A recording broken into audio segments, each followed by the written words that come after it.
Pustovanje v Markovcih pri Ptuju. Podpis štipendij občine Moravske Toplice za študijsko leto 2025-26. Kurentovanje v Števanovcih v Porablju.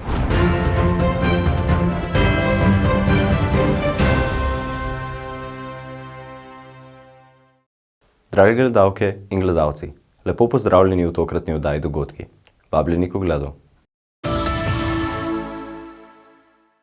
V občini Markovci blizu Ptuja na pustno soboto pripravili pustovanje z domačimi in tujimi skupinami. Ali so maske res odgnale zimo, bomo videli čez čas. Če sodimo po zvoncih, poskokih in energiji na pustovanju v Markovcih, potem zima nima več veliko možnosti za njen ostanek. Tako so zimo želeli odgnati tudi na pustovanju v Markovcih, ki je ena najbolj znanih pustnih prireditev v Sloveniji. Dogodek je povezan z različnimi in tudi tradicionalnimi pustnimi liki, ki po starem ljudskem izročilu odganjajo zimo in kličejo pomlad. V Kostanjevici na Krki deluje etnološko društvo Pforcenhaus Šelmarija, ki organizira pustovanje Šelmarija, ki je staro že več kot 160 let. Tako pustni liki Šelmarji simbolično preganjajo zimo s povorkami. Pustovanje se, bi rekel, za Kostanjevško Šelmarijo začne danes, na to pustno soboto, ki gremo, bi rekel, na to gostovanje. V Markovce več kot 30 let že prihajamo sem, drugače pa mi smo začeli včeraj, ko smo odprli tudi našo ambasado v Šentjerneju, kjer imamo svojo ekscelenco. Danes gostujemo tukaj že več kot 30 let, jutri pa začnemo 4-dnevno Šelmarijo, to je naš, bi rekel, tradicionalni pustni običaj, ki traja več kot 170 let in traja od pustne nedelje do pustne srede. Posebno so te naši Kostanjevci, v mestu Kostanjevci je to, da si v tem času voščimo praznike. Ali so se maske v Markovcih dotaknile predvolilnih razmer? Ne, mi smo etnološka maska, ki izhajamo več kot 170 let, preden si ta politika sploh začela, tako da mi s politiko aktualno nimamo nekega stika v smislu, kdo je dober, kdo ni. Ampak seveda imamo pa na aktualno oblast zmeri kakšno pikro, bolj na občinsko kot na državno, in tako tudi, bi rekel, naše pustovanje poteka vse teh 4 dni. Na pustovanju smo medse povabili hrvaške zvončarje. Kakšni so vtisi zvončarjev s pustovanja v Markovcih? Veselimo se uvijek dok pridemo tu v Markovce, jer tu je etno, prava povorka, in super, najlepše nam je tu v Markovcih. Letos v Markovcih, kot je povedal župan občine Markovci Milan Gabrovec, praznujejo fašenk že 33. leto. Pustovanje pa vključuje veliko mednarodno pustno povorko, domače etnografske pustne in gostujoče karnevalske skupine ter zabavni in glasbeni program. Letos imamo v povorko prijavljenih, mislim, da 43 skupin, 2100 in nekaj udeležencev in iz različnih krajev, celo mednarodno, ker tudi Hrvati so tukaj, Avstrijci so tukaj, in pa naši zelo dobri prijatelji, ki že vsa leta hodijo k nam iz Kostanjevice, in pa seveda veliko domačih etnografskih likov in pa mnogo več še karnevalskih likov. To so skupine, ki se pripravljajo na fašenk in jemljajo tematiko za svoje maske iz vsakdanjega življenja, politike, gospodarstva, kulture, športa, pač kar kjeremo pride na pamet. Tako da danes bo tu videti kar pestra povorka, zvečer pa vsi v našo karnevalsko dvorano, kjer je zabava do jutranjih ur. Nekoliko satiričen, a za svojo trgovsko spretnostjo in pretiravanjem v oglaševanju in s čarom bleščic se je na pustovanju v Markovcih predstavljal tudi upokojeni trgovec z bižuterijo. Tako malo probam nekaj zaslužiti, hudi cajti so v penziji, pa je treba si nekaj kšeft najti, pa nekaj dinar zaslužiti. Čujte, kak lepo ruže. Čujte, imamo še nekaj za pijačo. Kaj meni bižuterist o pustovanju v Markovcih? To je tradicionalni karneval, vsaj krajani živijo za to. Če sami povorki se udeležite, skoraj pri vsaki drugi hiši imate kaj za pojesti, pa za spiti, tako da so vas zelo veseli. Simbol reda in morale skozi pustni lik predstavlja maska Nune, ki hkrati simbolizira tudi redovništvo in zvestobo. Kako dolgo je Nuna Maruša že zvesta pustovanju v Markovcih? Danes sem že drugič tu, ker sem bila po noči tudi tu.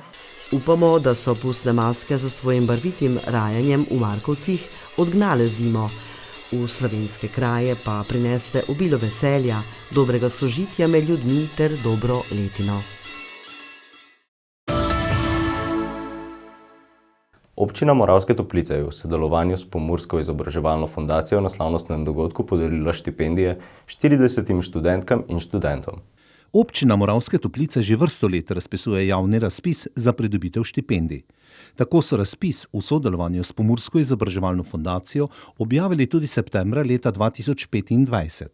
Nedavno nazaj so študentke in študenti do diplomskega in podiplomskega študija v prostorih občine Moravske Toplice slavnostno podpisali pogodbe o štipendiranju. Več o dogajanju in pogojih štipendiranja Alojz Glavač, župan občine Moravske Toplice. Štipendistov je 40 iz naše občine, vsi ti izpolnjujejo namreč pogoje, drugače pa štipendij je bilo razpisanih seveda več. Mi smo naknadno določili vrednost točke potrebne za letošnjo študijsko leto. Študijsko leto namreč je že preko polovice. Je pa res, da študenti to štipendijo pač na nek način uporabijo takrat, ko druge nimajo. Namreč takšni so tudi pogoji našega razpisa. Sama višina štipendije je seveda odvisna od znanih kriterijev, se pravi redni vpis na eno od teh visokošolskih inštitucij oziroma univerz. Tudi v tujini je to lahko. Potem stalno bivališče v občini Moravske Toplice in pa torej ta kriterij ocene višje od 7,5 v povprečju. Kakšne pa so obveze štipendistov napram občini? Ja, imajo seveda obvezo, ki je ni možno seveda preverjati, torej da so zvesti občani naše občine, ne glede na to, ki jih pot vodi. Drugače pa, da bi bili dolžni karkoli delati v zameno za to, tega ni. Mi preko tega na nek način tudi pomagamo našim občanom. Mnogi seveda pridejo tudi po končanem študiju nazaj, si poiščejo delo, seveda pa neke obveznosti tudi ne z naše, ne z njihove strani ni. To je ena od oblik pomoči mladim, poleg vseh ostalih, recimo pri graditvi stanovanj in podobno, je ta oblika že kar dolgo na nek način uveljavljena in jaz sem vesel, da je takih študentov 40, da seveda na nek način letos tudi poteka to hkrati z informativnimi dnevi, tako srednje šole kot na študijske programe. Tako da tudi vseh študentov, ki smo jih vabili ni, ker imajo tudi obveznosti v zvezi s temi informativnimi dnevi. Je pa ta polovica, ki pride, seveda tudi tista, ki nekako skuša skupaj z nami ta dogodek narediti svečan. Mislim, da se znesek povečuje, tako da je letos ta znesek v skupni višini 65.000 evrov. Seveda pa ta številka vsako leto varira, ker se tudi recimo štipendije za zelo nadarjene spreminjajo kriterije, tako imenovane Zoisove štipendije, potem so državne štipendije. Seveda pa bo čedalje več štipendij tudi za deficitarne poklice, namreč mi se na trgu dela predvsem srečujemo z mnogimi poklici, ki jih primanjkuje in seveda tam tudi delodajalci veselo razpisujejo pač tudi te kadrovske štipendije. Pri tovrstnih aktivnostih, kot so razpisi, za štipendije aktivno sodeluje Pomurska izobraževalna fundacija, ki svojim poslanstvom približuje znanje mladim in skrbi za prenos njihovega znanja v domači pomurski prostor. Ob robu dogodka je dr. Mitja Slavinec, predsednik uprave Pomurske izobraževalne fundacije, povedal. Pomurska izobraževalna fundacija ima več tistih glavnih aktivnosti, vsebin in izkoriščam priliko, zdaj je do konca meseca veni razpis za pomursko raziskovalno nagrado, ker je tu takšen veliki dogodek, da imamo podelitev. Zato, ker Pomurje je edina regija, kjer nagrajujemo tiste, ki so dobri v znanju. In edina regija, to je edina nagrada, ker nagrajuje doktorate in pa magisterije napravljene v lanskem letu. Vači pa ja, sem fez veseli, ko je ob Moravski občini, ob Soboški občini, ker je bila prva na našem seznamu, na sodelovanju tudi dosta drugih občin. In vidi se, ko tiste občine, ki imajo vodstvo, ki imajo župana, pa občinske svete, ko se zavedajo pomena znanja, ko tam seveda tudi odlično sodelujemo, ko tam študenti tudi nekaj imajo od občine. Pa moja vloga je fejs lepa, ko se srečam z študenti in ko smo v dobrem sodelovanju z občino Moravske Toplice, lejko Palik zagvišali štipendije tistim študentom, ker, kako sem jim že dostakrat probam, ne dopozabili, odkrat so doma, in kar jim na ten način probamo približati študij in znanje. Pravi cilj štipendij je predvsem to, da naši študenti dobijo dobro znanje in ko dobijo dobre zaposlitve. Če to lejko dosežejo doma, v Pomurju, toliko boljše.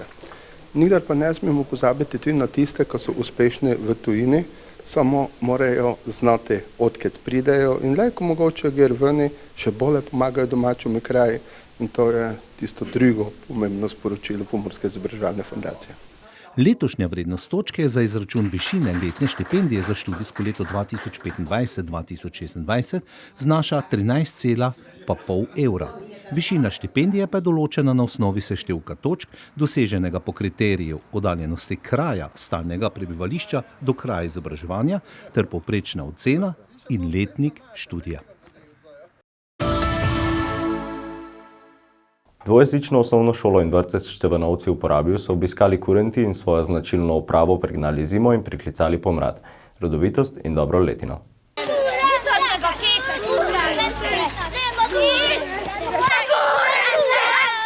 Obisk kurentov v Porabju na dvojezični osnovni šoli in v vrtcu Števanovci je tradicionalni dogodek, ki vsako leto privabi nasmeh na licih otrok.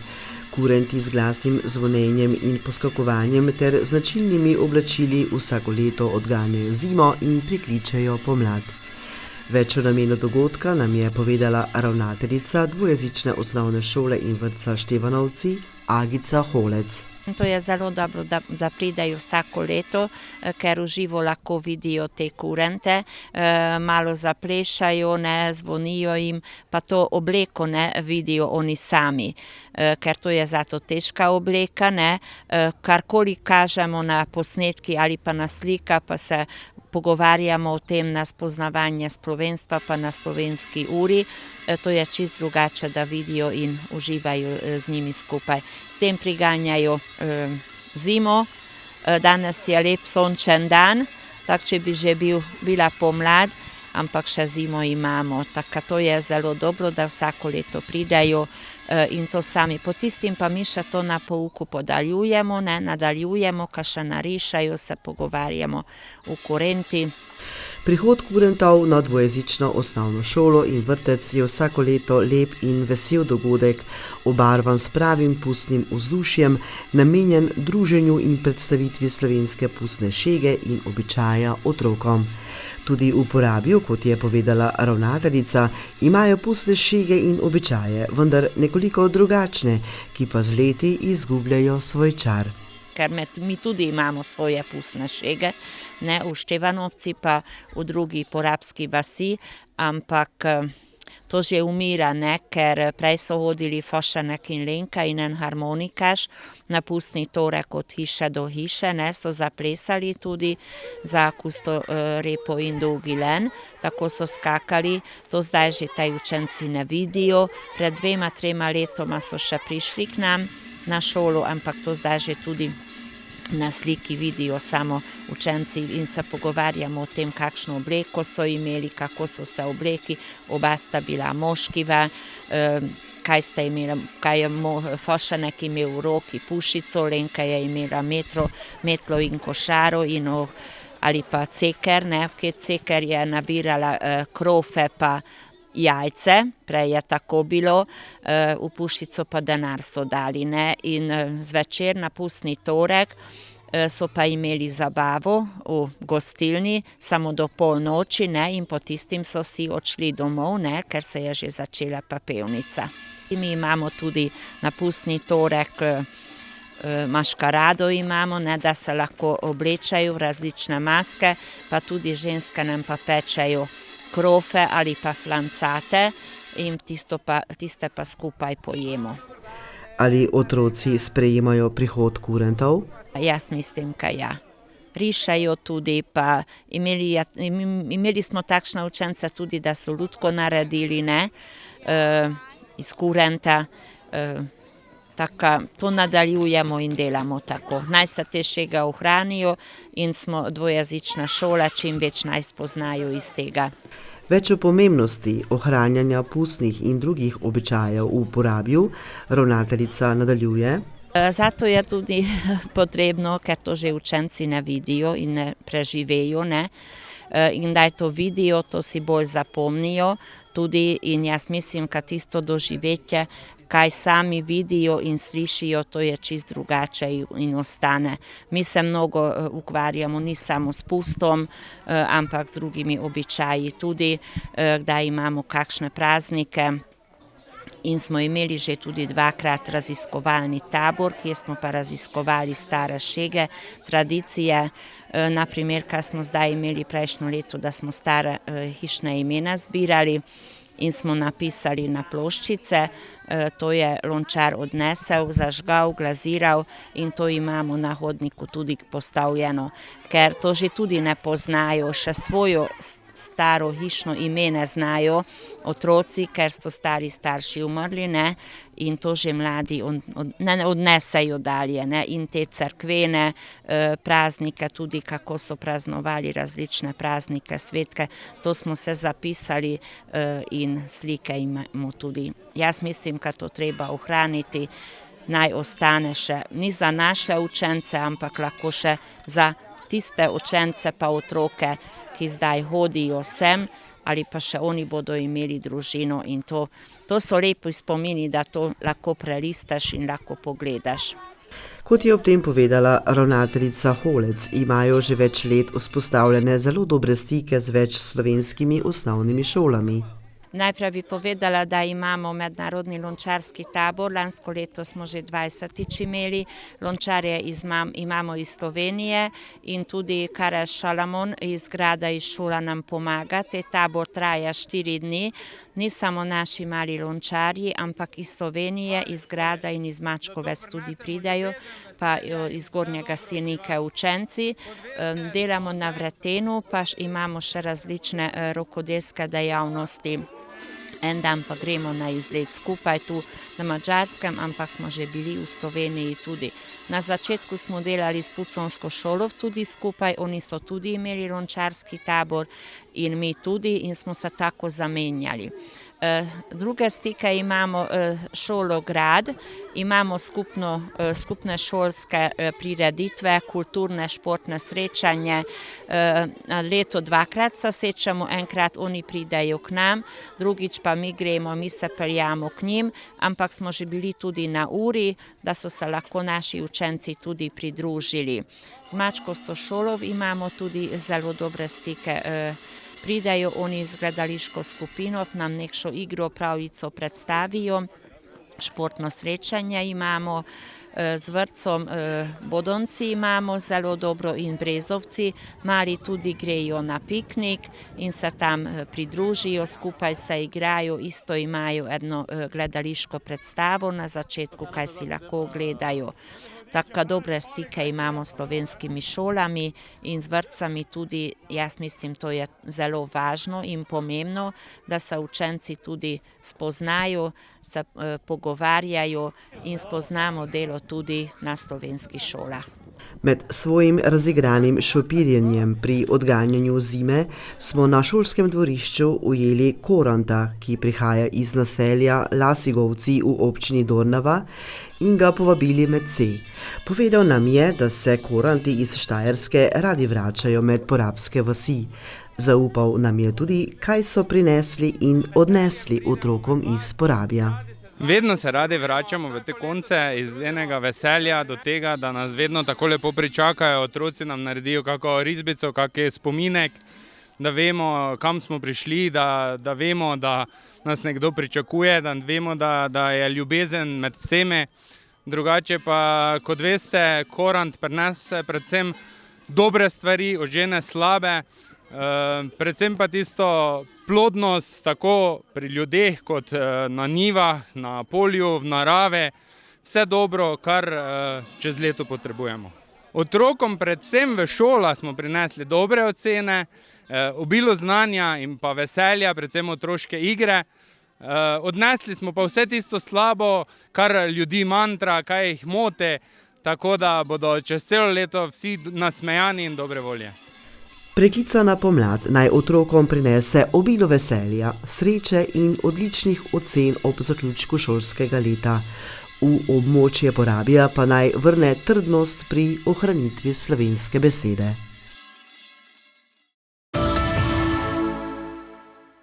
Gledalke in gledalci, naj vam pepelnična sreda prinese mir in za pravo odločitev za boljše življenje. Želimo vam prijeten večer. Lep pozdrav!